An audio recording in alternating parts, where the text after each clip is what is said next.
त्या एकट्या बेळगावात आल्या.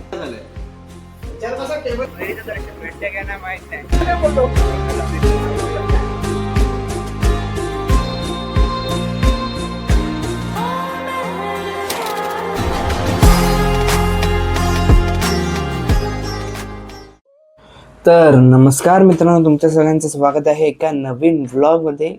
हा आज स्पेशल व्लॉग आहे. आपण चाललो आहे गावी शिमग्याला, आपल्या संगमेश्वरला. आज सकाळी एक व्लॉग एंड केला आहे, जो तुम्ही बघितला असेल, जो अपलोड झालेला आहे आज मोठो व्लॉग म्हणून. तो बघितला नसेल तर बघा. तो पार्ट 2 आहे, त्याचं पार्ट 1 बघा आणि मग पार्ट 2 बघा. खरं तर रेडी व्हायच्या आधी जराशी कॉफी हवी, कारण का आता जो झोपून उठलो आहे तो इंजिन स्टार्ट व्हायला पाहिजे आणि इंजिन माझं स्टार्ट होत नाही. मला त्यासाठी कॉफी लागतेच.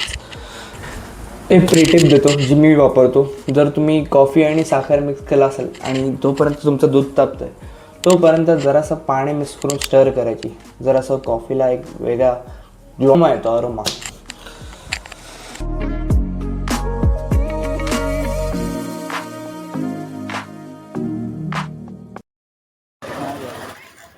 गोंधळ चालू आहे. आधी ठरलं होतं, मम्मी पप्पा आलेत, आधी ठरलं होतं निघायचं, पाऊस लागला. तर पावसाची पालखी लेट झाली, जेव्हा आता थांबले कॉलनीत होळी लागलेली आहे. मग ती आता तो होम करूया आणि मग निघूया.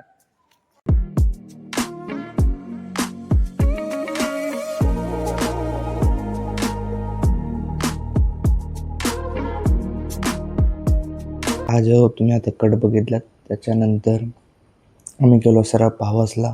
पावसची पालखी आली होती. आमची पण जाम गडबड झाली. आम्हाला आधी येणार होती पालखी लेट, पण ती अचानक लवकर आल्यामुळे आमचा जाम गोंधळ झाला.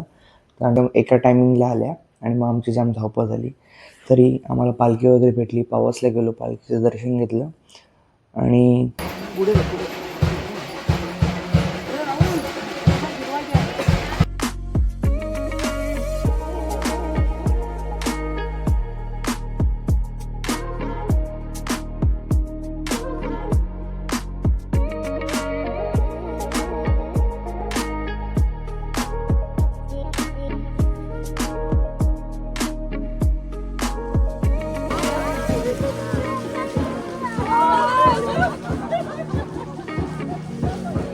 पालखीचं दर्शन वगैरे घेतलं आणि त्याच्यानंतर पावसवरून आम्ही आलो रत्नागिरीत.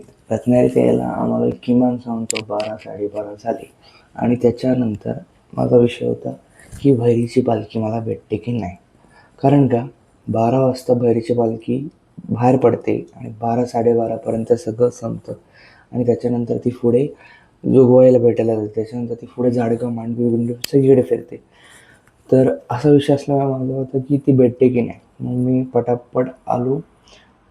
त्याला फोन लावला, कॉन्टॅक्ट केला आणि त्याला म्हटलं मला न्यायला आहे. कारण का मी तिकडे पोचलो तेव्हा एक गोष्ट अशी कळली की आणि आणि आणि जर हा जरा पार्ट नंतर शूट करतोय, कारण का माझ्यानंतर चुकून डिलीट झाला एडिटमध्ये. तर तिकडे आम्ही एक ट्विस्ट झाला की मी जेव्हा त्या मंदिरात गेलो तेव्हा तिकडे आम्हाला एक आजी भेटल्या. जेव्हा भैरीच्या पालखीच्या मंदिरात गेलो तेव्हा आम्हाला तिकडे एक आजी भेटल्या. तर तो विषय असा झाला होता की थोडक्यात सांगतो. तुम्हाला इंटरेस्ट नसेल तर पुढे स्किप करू शकता एक मिनटं. तर विषय असा झाला होता की तिकडे एक आजी भेटल्या होत्या आणि त्या आल्या होत्या खास बेळगावातनं कोकणात होळीसाठी. तर ज्या त्या ड्रायव्हर करून आल्या होत्या, तो ड्रायव्हर त्यांचा फोन उचलत नव्हता. तो झोपायला गेला होता घरी, लॉजवर. तो झोपायला गेला होता लॉजवर आणि तो त्यांचा फोन उचलत नव्हता किती वेळ झाला. आणि त्यांना त्याचा ते एक नंबर होता पण तो फोन उचलत होता. त्यांना त्यांचा हॉटेल माहीत ना काय माहीत. सो तो असा विषय झाला होता. तरी आम्ही भरपूर त्यांचा जवळपास कॉन्टॅक्ट होता, त्यांच्याशी कॉन्टॅक्ट करायचा असतात. गुरुजी असतात देवळातले, त्यांचे बोलले की आम्ही ह्यांना घरी नेतो आमच्याकडे आणि बघतो काय विषय कॉन्टॅक्ट होऊ शकत असेल तर. असा काहीतरी तो विषय झाला होता. तो मी सांगितलं होता आधी, पण तो डिलीट झाला पार्ट. तो आता हा विषय 2 मिनिटाचा पार्ट सिक्वेन्स केला. आणि तर भैरी देवाची कडनं हीच कृपा त्या घरी पोहोचल्या असतील आतापर्यंत आणि तो ड्रायव्हर त्यांना भेटला असू दे.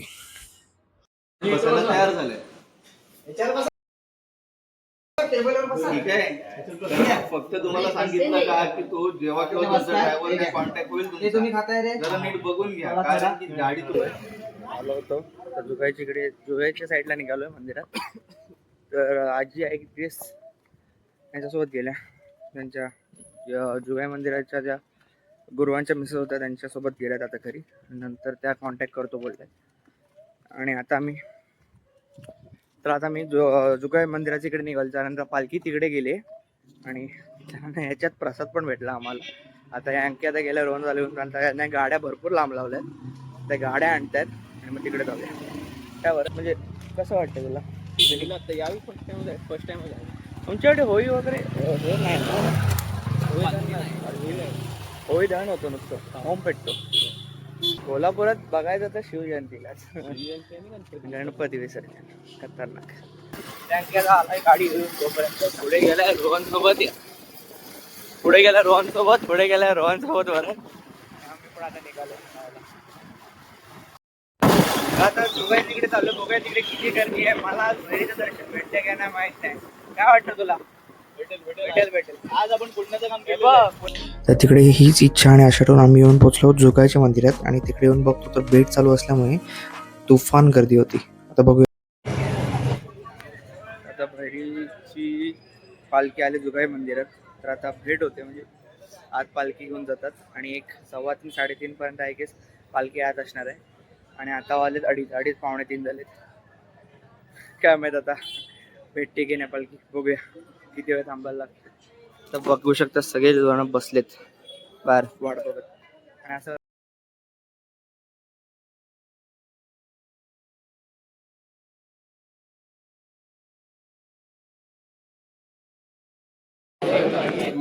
आता वाजलेत 3.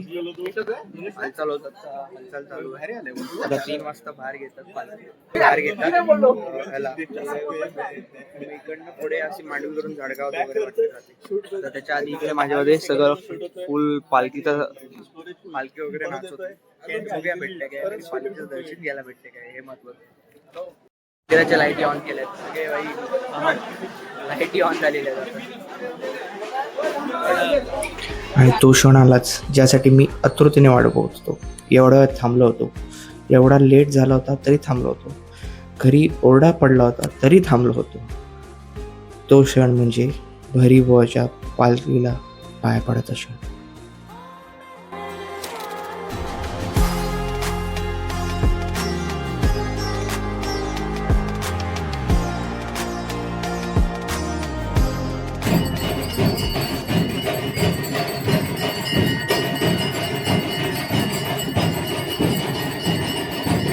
असा होता हा भैरीबाबाच्या पालखीचा सोहळा. आणि जाम ॲडव्हेंचरस पण झाला. आणि एक काय म्हणतात ते आजींचा विषय झाला होता तो तेवढाच. म्हणजे देवगुरू त्यांना त्यांचा जो गाडीवाला आहे, तो ड्रायव्हर आहे, तो त्यांना येऊन भेटो आणि ते सुखरूप घरी जाऊ. ब्लॉगचा शेवट झाला. आम्ही होतो अजून थोडा बसलो होतो, पण नंतर काही शूट नाही गेलं आणि आमची फुल एनर्जी डाऊन होती दिवसभरातली. तर असा काही होता व्लॉग. म्हणतात ना, जर श्रद्धा असेल आणि इच्छा असेल तर सगळं काही होतं. तसंच झालं. मला दर्शन पण भेटलं जरी एवढं लेट आलो तरी. आणि हेच, तुम्ही श्रद्धा बाळगा, तुम्ही प्रार्थना करा, देव नक्कीच इच्छा पूर्ण करतो. आय गेस चालू झाला होता, मी जाणार होतो गावी आणि हा बनला भैरीच्या पालखीचा ब्लॉग. तर तेच, आज परत गावी जायचं शिमगोत्सव असल्यामुळे. तर थोड्या वेळाने निघूच, तेव्हा तो भेटतो मी पुढच्या ब्लॉगमध्ये. ब्लॉग आवडला असेल तर लाईक करा, शेअर करा, कमेंट करा, काही करा. आणि मी वाटतं तुम्हाला पुढच्या क्रेझी ब्लॉगमध्ये करा. बाय.